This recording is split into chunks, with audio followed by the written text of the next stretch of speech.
Clear the entire floor. Now. 6 words that would change everything. But the woman who caused them to be spoken was already 3 floors down, emptying trash bins with trembling hands, praying no one would ever know what she'd done. Grace Turner had perfected the art of disappearing in plain sight. At 5 a.m., when West Rock Capital's marble corridors echoed with emptiness, she moved through the 14th floor like smoke there but not there. She'd always been the shy girl who preferred observing to speaking, watching to participating. The morning executives arrived. Grace became furniture. She watched Rachel Klein stride past her cleaning cart without acknowledgement, designer heels clicking commands against marble. Rachel's assistant trailed behind, arms full of binders, casting sympathetic glances at Grace that said everything about the hierarchy here. "The orchid room needs to be pristine," Rachel snapped into her phone, her voice sharp enough to cut glass. "Mr. Grant's 8 a.m. cannot be compromised." She paused directly beside Grace's cart, continuing her conversation as if Grace were invisible. "I don't care what maintenance says about the floors. Make it work." Grace's hand stilled on her microfiber cloth. She'd been cleaning these floors for 2 years, had seen the maintenance reports, knew exactly what happened when pride met physics. But her opinion, like her presence, didn't register in Rachel's world. "Excuse me, Miss Klein." Grace's voice emerged as barely a whisper. Rachel's head turned sharply, eyebrows raised in surprise that the furniture had spoken. "Yes." Grace's courage crumbled under that stare. "Nothing." "Sorry?" She resumed polishing the already spotless doorframe, heat crawling up her neck. 20 minutes later, Grace entered the Orchid conference room, and her worst fears materialized. The overnight crew had followed orders. The marble floors gleamed like a mirror, beautiful and deadly. She could practically see the lawsuit forming with each reflected light. "Perfect." Rachel's voice drifted from the hallway as she conducted her pre-meeting inspection. "Mr. Grant will be impressed." Grace bit her lip, remembering her father's accident, the way his confidence had shattered along with his wrist. She approached the scheduling tablet by the door, fingers trembling as she accessed the safety alert system. A simple warning would cover her responsibility, protect her job. But as she stared at CEO Elliot Grant's name in the 8 a.m. slot, something shifted inside her chest. Her finger hovered over Post Safety Alert, then moved past it to the scheduling interface. The system opened like a door to possibility and disaster. Grace's heart hammered as she made the change. CEO meeting moved from Orchid Floor 14 to Diamond Floor 16, Reason Facilities Maintenance. The moment she hit Save, Grace felt the ground shift beneath her feet. Not from slippery floors, but from crossing a line she'd never dared approach before. She backed away from the tablet, cleaning supplies forgotten, and fled toward the service elevator. Behind her, the Orchid room waited in pristine, treacherous silence. At exactly 8 a.m., when CEO Elliot Grant stepped off the elevator expecting to find his executive team, he encountered something that would change everything: empty space, the sharp scent of floor polish, and the first ripple of a decision made by someone he'd never noticed. Someone who had finally found her voice. What happens next will show you why sometimes the smallest voices carry the greatest power. Stay with me. Rachel Klein prided herself on controlling every detail of WestRock's executive scheduling. As head of meeting coordination, she treated the calendar system like her personal kingdom, and this morning someone had invaded it. "This is impossible," Rachel muttered, staring at her computer screen. The CEO's 8 a.m. was showing on the 16th floor, but she distinctly remembered confirming the Orchid room yesterday. Her perfectly manicured nails clicked against her desk as she pulled up the system logs. 3 floors down, Grace pushed her cleaning cart with unusual urgency, trying to blend into the background as whispers of confusion rippled through the building. She caught fragments of conversation from executives hurrying past. "Where's the meeting?" Someone moved it.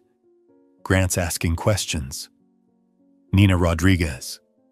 Grace's only real friend at Westrock appeared beside her cart. "Girl, what's got you looking like you've seen a ghost?" Grace's voice barely rose above a whisper. "I think I did something terrible." Before she could explain, the intercom crackled to life. CEO Elliot Grant's voice filled the hallway, measured, controlled, but carrying an edge that made everyone stop walking. "This morning's scheduling error will be investigated fully. I want to know who accessed the system, when, and why. Meeting coordinators report to HR immediately." Grace's cleaning spray bottle slipped from her hands, clattering to the floor. The HR conference room buzzed with tension as Rachel paced like a caged animal.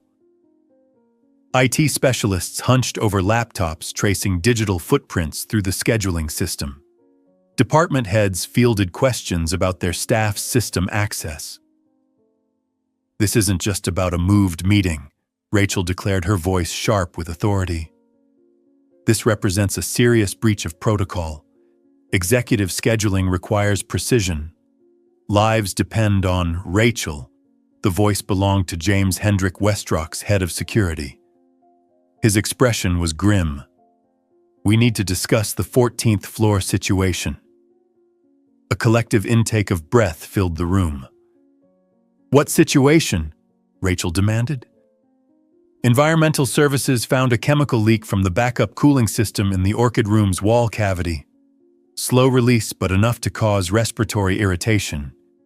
If the CEO's meeting had proceeded as originally scheduled..." James paused, letting the implications sink in.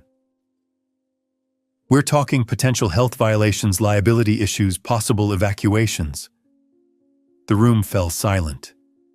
Rachel's face drained of color as she realized the magnitude of what might have happened and what had been prevented. Nina found Grace in the supply closet, sitting on an overturned bucket with her head in her hands. "I need to tell them," Grace whispered. "I can't let other people get blamed for what I did." "What exactly did you do?" Grace's story tumbled out the slippery floors, the memory of her father's accident, the split-second decision that felt both right and terrifying. Nina listened without judgment, her dark eyes growing more thoughtful with each detail. "So you saw danger and prevented it," Nina said slowly. "You potentially saved the CEO from injury and definitely saved him from breathing chemical fumes. And you're worried because I'm nobody," Grace said, her voice breaking. "I clean toilets and empty trash. I don't get to make decisions about CEO meetings. I don't get to touch the systems that matter."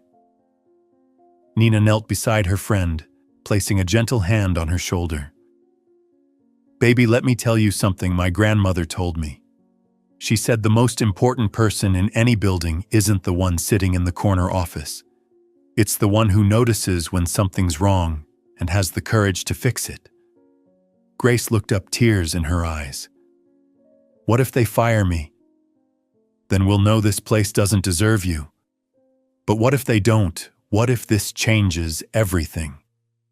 By noon, Rachel had traced the system access to Grace's employee ID. She stormed through the building like an avenging angel, gathering witnesses, building her case. This was her moment to prove that protocols existed for good reason, that allowing custodial staff to modify executive schedules was organizational chaos waiting to happen. She found Grace restocking paper towels in the executive washroom and delivered her verdict with theatrical precision. "Grace Turner, you're needed in HR immediately. We know what you did." The walk to the HR conference room felt like a death march.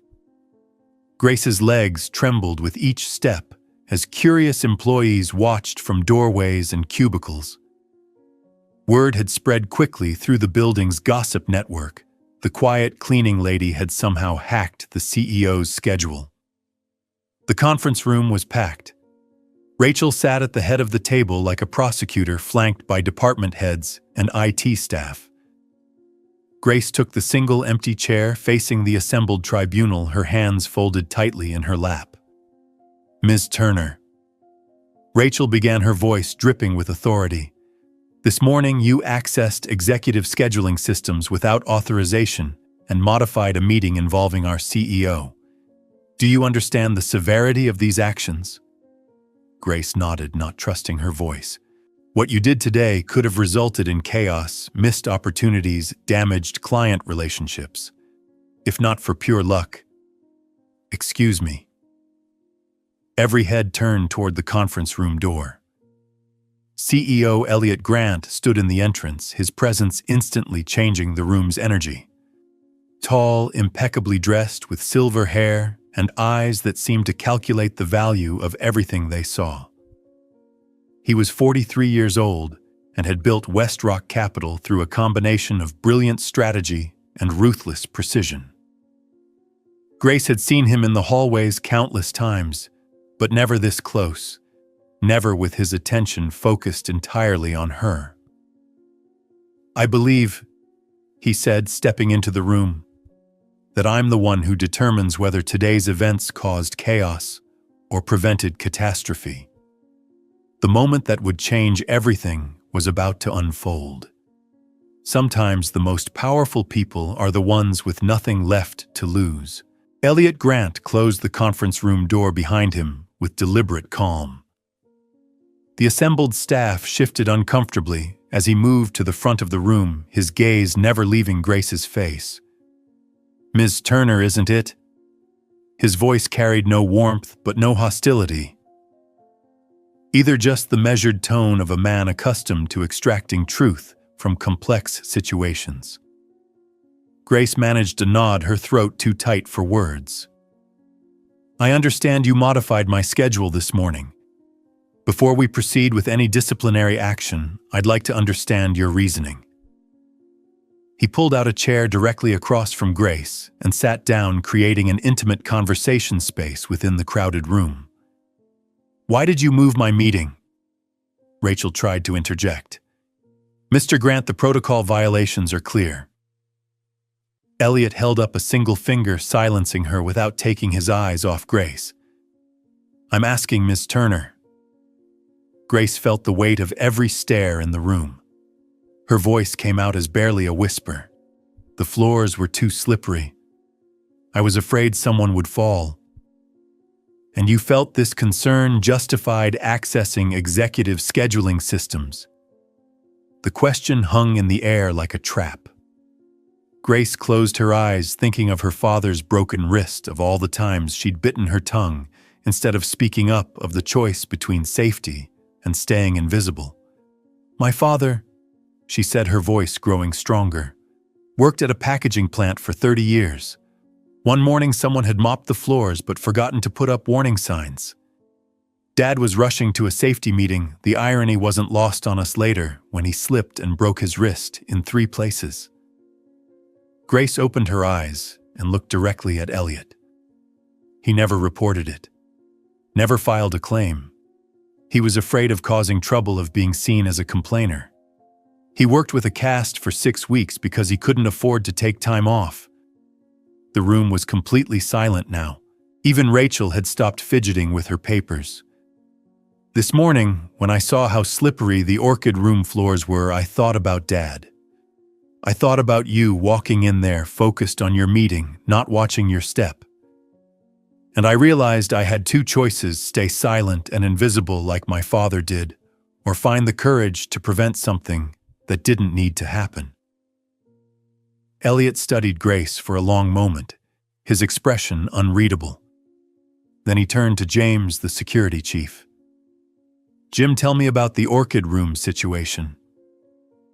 James cleared his throat. "We discovered a slow chemical leak from the backup cooling system. Nothing immediately dangerous, but prolonged exposure in a closed room could cause respiratory irritation, headaches, possible allergic reactions. Environmental Services believes the leak has been developing for several days. We've had maintenance reports about strange odors that we attributed to cleaning chemicals. Timeline. If your 8 a.m. meeting had proceeded as scheduled, you and the executive team would have been exposed for approximately 2 hours. Given the ventilation issues we've been having on 14, Elliot nodded slowly. And when was the leak discovered? Environmental Services found it during routine air quality checks at 10 a.m., but the fumes would have been present during your original meeting time. Rachel's face had gone pale. She'd spent the morning building a case for protocol violations, while completely missing the fact that Grace's mistake had prevented a potential health disaster. Elliot stood and walked to the window looking out at the city below. When he spoke, his voice carried a weight that made everyone lean forward. 3 years ago, WestRock lost $47 million because a scheduling error caused me to miss a crucial client meeting. The details don't matter, but the experience taught me something important about precision, about systems, about the cost of mistakes. He paused, clearly weighing his next words. I've spent the morning consulting with our board about this situation, about what it reveals regarding our operational blind spots. He turned back to face the room, his gaze moving from Rachel to Grace. It also taught me about the difference between following rules and understanding their purpose. Rules exist to prevent problems, to ensure smooth operations, to protect people and assets. When following a rule would cause the very problems it's designed to prevent, then the rule fails. The person who recognizes this failure and acts to prevent harm, that person isn't breaking the system. They're improving it. Elliot returned to his seat across from Grace. Ms. Turner, you said you studied operations management. Where? Grace blinked, surprised by the shift. Community college, then 2 years at State before. She trailed off. Before what? Before my family lost everything in the 2019 recession. I had to leave school, help support my parents. This job pays the bills. But you remember what you learned? It wasn't a question. Grace nodded.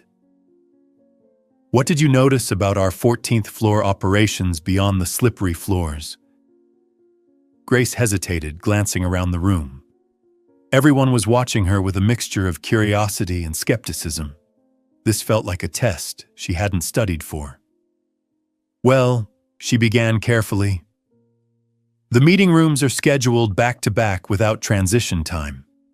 I've seen executives literally running between conferences, sometimes still on phone calls from the previous meeting. It creates stress and reduces focus. She grew more confident as she spoke. The air circulation system needs updating. Some rooms get stuffy while others are too cold.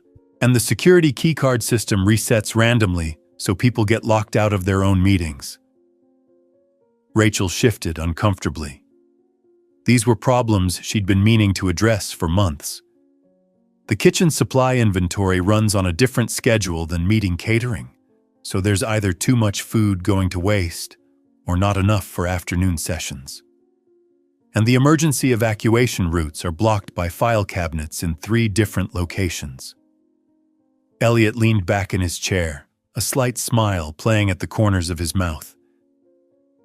How long have you been observing these issues? About 2 years. You see a lot when you're invisible. The words hung in the air with unexpected power.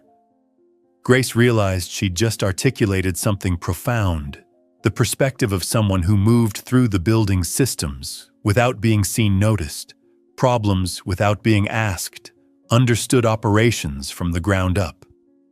Elliot stood again, this time facing the entire room. Effective immediately, I'm establishing a new protocol for operational safety concerns. Any employee, regardless of position or department, who observes a potential safety issue is authorized and expected to take appropriate preventive action. This includes schedule modifications when necessary. Rachel's mouth fell open. Sir, that could create chaos. Rachel. Elliot's voice cut through her objection with steel precision. Your department missed a chemical leak that could have hospitalized half our executive team. A custodial worker prevented that disaster through quick thinking and moral courage. I suggest you reconsider your definition of chaos. He turned back to Grace. Ms. Turner, I'm creating a new position, Operations Safety Consultant. Initially, you'll work part-time with our facilities team while maintaining some of your current duties. The role involves identifying potential safety issues and proposing solutions. It's a 6-month trial position with full evaluation and potential advancement. Interested? Grace stared at him, certain she'd misheard. Even as the shy girl who'd spent years avoiding attention, she recognized this as an extraordinary opportunity. Around the room, faces showed shocked confusion, and in Rachel's case, barely contained outrage. I don't understand, Grace whispered. You understand operations, you see problems others miss, and most importantly, you have the courage to act when action is needed. Those are exactly the qualifications I'm looking for.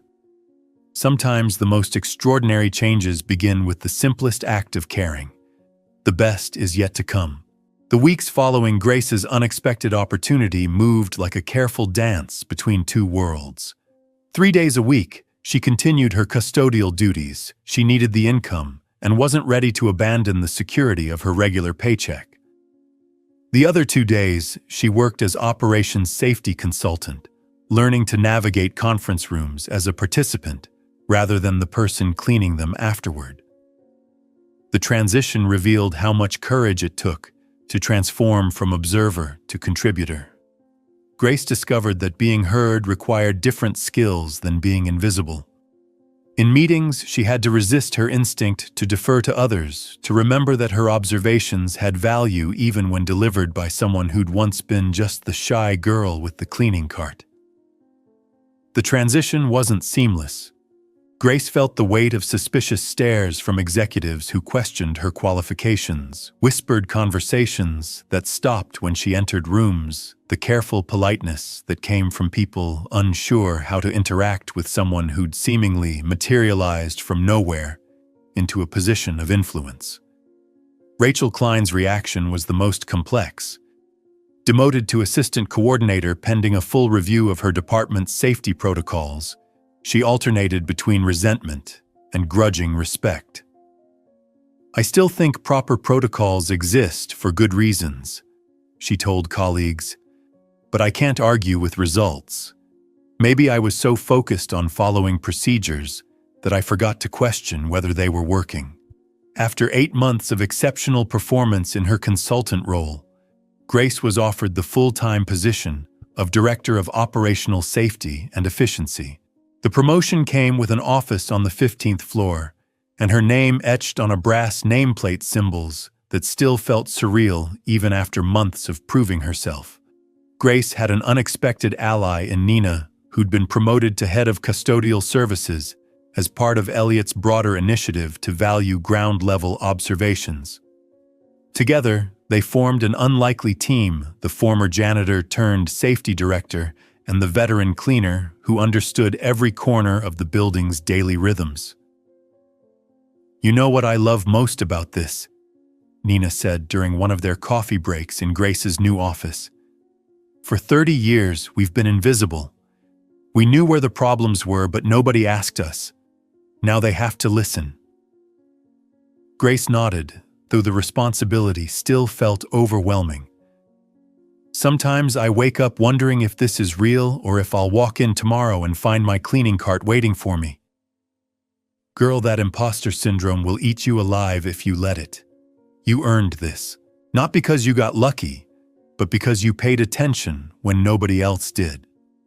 Grace's first major initiative was the implementation of what Elliot had dubbed the Turner Protocol, a system that encouraged employees at every level to report safety concerns, operational inefficiencies, and potential improvements.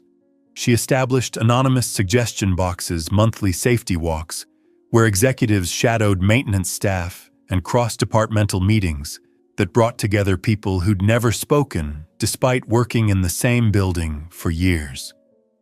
The changes weren't universally welcomed. Some department heads resented having their operations scrutinized by someone they viewed as unqualified.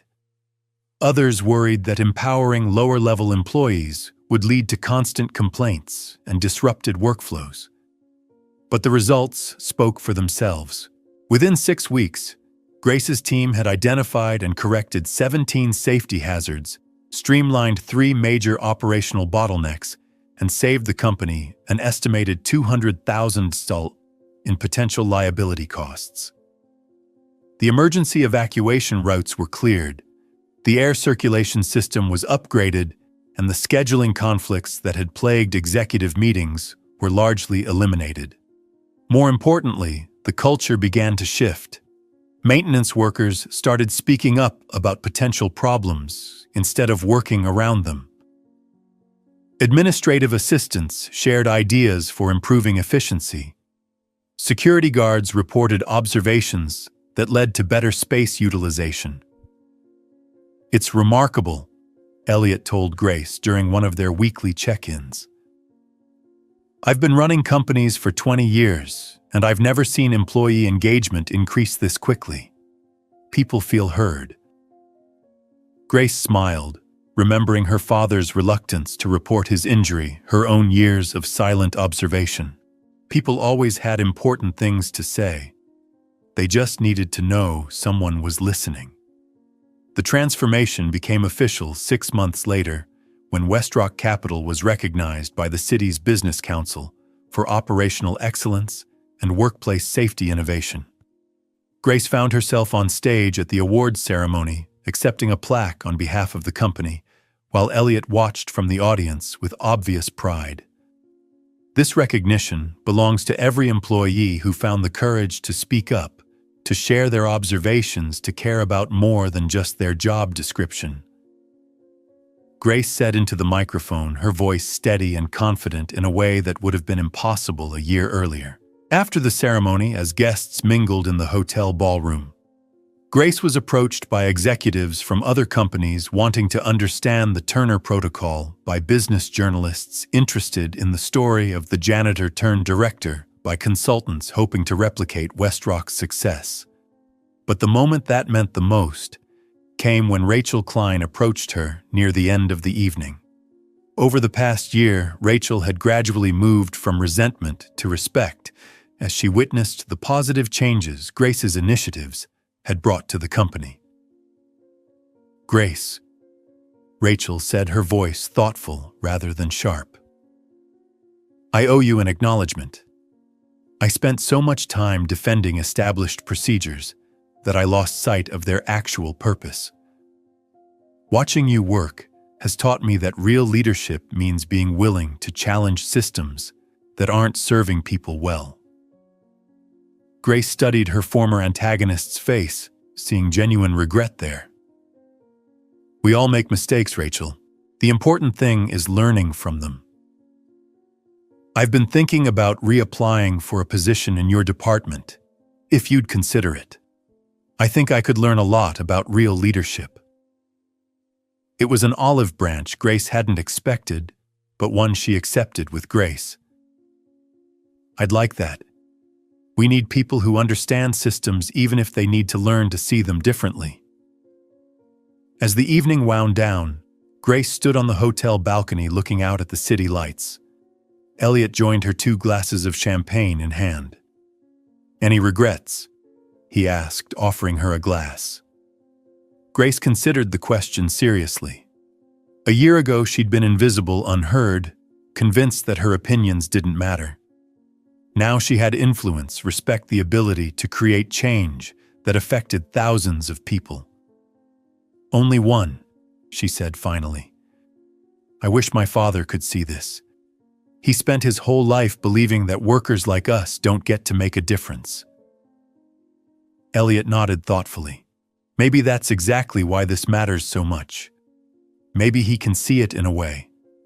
And maybe other people in situations like yours will see what's possible and find their own courage to speak up.